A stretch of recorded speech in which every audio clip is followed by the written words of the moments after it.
Hello everyone, good morning. Welcome back to my channel. বলো তোমরা সবাই কেমন আছো? আশা করি তোমরা সবাই খুব ভালো আছো, সুস্থ আছো, আর আমরাও খুব ভালো আছি। তো আজকে হচ্ছে বুধবার, আর আজকে স্কুল ছুটি, মহরমের ছুটি। তো এই জন্য একদম সারাদিন বাড়িতে।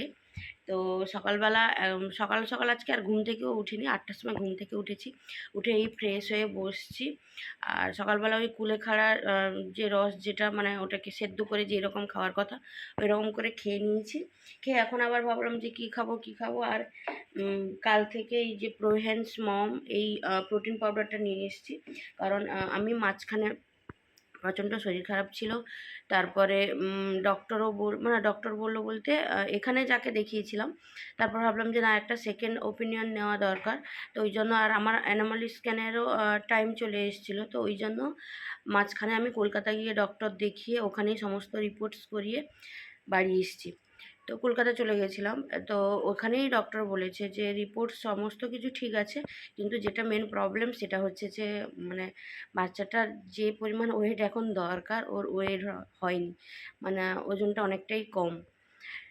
তো ওই জন্য খাওয়া দাওয়া তো ঠিকঠাক করতে বলেছে, এত খাচ্ছি তারপরেও আরও খাওয়া দাওয়া ঠিকঠাকভাবে করতে বলেছে। তার সঙ্গে দিয়েছে এই প্রোহেন্স মম এই প্রোটিন পাউডারটা। এটা ভীষণই নাকি ভালো, দুধের সঙ্গে রেগুলার খেতে বলেছে। আর আরেকটা জিনিস যেটা ভালো লাগছে সেটা হচ্ছে আমার 5 মান্থ কাল কমপ্লিট হয়েছে, আজ থেকে শুরু হলো 6 মান্থের ফার্স্ট দিন আজকে। তো যাই হোক, 5 মান্থ কমপ্লিট হয়ে আজকে 6 মান্থে ঢুকে গেলাম। পরপর দিনগুলো আস্তে আস্তে করে যাচ্ছে ঠিকই, কিন্তু তার সঙ্গে কি বলো তো, এবার কঠিন সময় আসছে। এই সময়গুলো তো বেশি মানে পরপর মনে হচ্ছে কঠিন হয়ে উঠবে, কিছু করার নেই। আর তো ঠিক আছে, তো চলো আজকে ব্লগটা এখন থেকেই দেখতে থাকো। সারাদিন কি করি না করি সবটাই তোমাদের সঙ্গে শেয়ার করব। এখন ওই দুধের মধ্যে ওই প্রোটিন পাউডারটা নিয়ে গুলে নিয়ে বসছি। গরম আছে, একটু ঠান্ডা হলেই খাবো। তো চলো ব্লগটা তোমরা দেখতে থাকো। এই যে দেখো, এই প্রোহেন্স মম এটা খেতে দিয়েছে, প্রোটিন পাউডার এটা একটা। তো এটা চকলেট ফ্লেভারের, আর একটা কী ফ্লেভার হয়, তবে আমি চকলেট ফ্লেভারেরটাই নিয়ে এসেছি, এটাই পেলাম। তো যাই হোক, এটা না দুধের সঙ্গে 4 চামচ করে খেতে বলেছে। আমি ওই 3 চামচ মতো দিয়েছি, প্রচণ্ড মিষ্টি হয়ে গেছে তাতেই।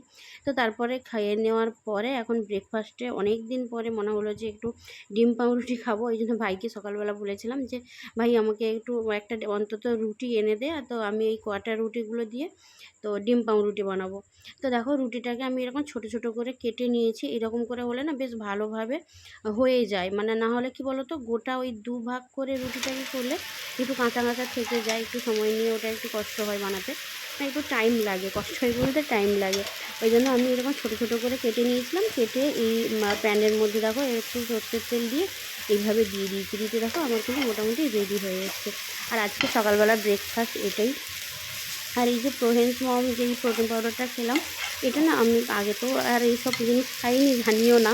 তো আর কী বলো তো, এখন তো আমার ওয়েটটাও অনেকটাই বেড়েছে। যা ওয়েট ছিল মানে একটা সময়, মানে যখন আমি বিয়ে করি তখন আমার ওয়েট ছিল 56 কেজি, সেখান থেকে 60-62-তে গিয়ে ঠেকেছিলাম। সেখান থেকে এখন সেটা 74-75-এ গিয়ে দাঁড়িয়েছে। এরপরে যদি আমি আবার এই প্রোটিন পাউডার এত করে খেতে থাকি, জানি না আমার ওয়েটটা শেষ অবধি, মানে আরও 4 মাস বাকি আছে, তো ওটা কোথায় গিয়ে দাঁড়াবে। তো যাই হোক, এখন কিছু করারও নেই, খেতেও হবে। আর আমি খাচ্ছি যতটা, মানে অল্প অল্প করে, বেশি খেতে পারছি না, কিন্তু অল্প অল্প করে না চেষ্টা করছি খেয়ে থাকার জন্য। আর না খেলেই কিন্তু আমার প্রবলেম হয়। তো তারপরে দেখো, এদিক দিয়ে ডাব নিয়ে যাচ্ছিলো একজন বয়স্ক একজন কাকু। তো আমি বললাম যে ডাব নিব বলতে, তো এখন দেখো বাড়িতে ডাব দিয়ে গেল। আর 10টা মতো নিলাম। আমি বললাম যে না, 5টা তুমি এমনি রেখে দিয়ে যাও, আর 5টা একটু ডাবের মুখটা কেটে দিয়ে দিয়ে যাও। তো সেই রকমটাভাবে ওই 5টা ডাবের ওই মুখটা কেটে দিয়ে গেছে, যাতে আমার কেটে খেতে সুবিধা হয়। ওইরকমভাবে রেডি করে দিয়েছে। কারণ কি বলো তো, বাবা তো থাকে না সকালবেলা, সকাল সকাল আমি ঘুম থেকে ওঠার আগেই বাবা কাজে বেরিয়ে যায়। আর ভাইও সেই 8টা সাড়ে 8টায় বেরিয়ে যায়। আর সারাদিন ওই মা একা থাকে। এবার আমারও স্কুল, মানে এইরকমভাবে কাটে। তো ওই জন্য আমি ভাবলাম যে একদম কেটে রেডি করে রাখি, যাতে আমি কেটে খেতে পারি। তো তারপরে আমি এখন ডাবের জলটা খেয়ে নিব। এই যে সকাল থেকে মোটামুটি আমার খাওয়া দাওয়া এখন কমপ্লিট। ডাবের জল খেয়ে তারপর ভাবলাম একটু রান্না করি।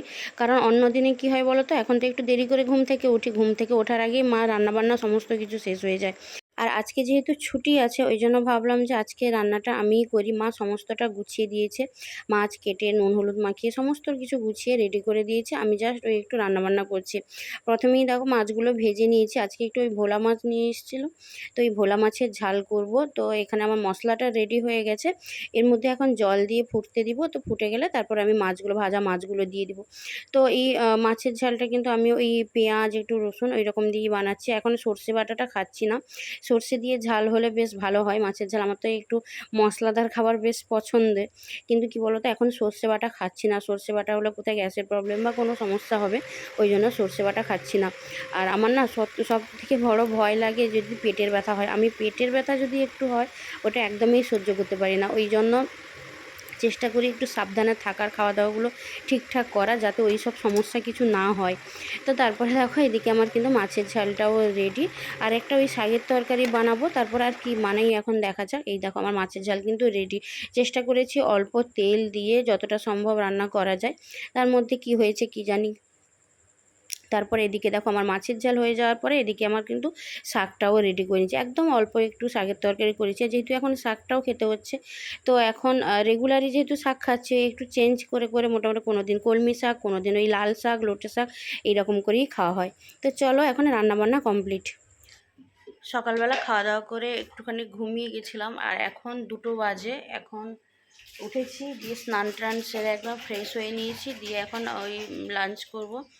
তো আজকে দুপুরবেলার মেনুতে কি কি আছে দাঁড়াও তোমাদের একটু দেখিয়ে দিই, তারপরে আমি খাওয়া দাওয়া করব। খাওয়া দাওয়া করে আবার টানা ঘুম দেব। তো যাই হোক চলো, এখানে ভাত, এটা হচ্ছে তোমার কাঁকরোল ভাজা, তারপর হচ্ছে শাকের তরকারি, এখানে ওই মাছের ঝাল, কামরাঙ্গার চাটনি, এই হচ্ছে আজকে দুপুরের মেনু। এটা দিয়েই খাওয়া দাওয়া হবে।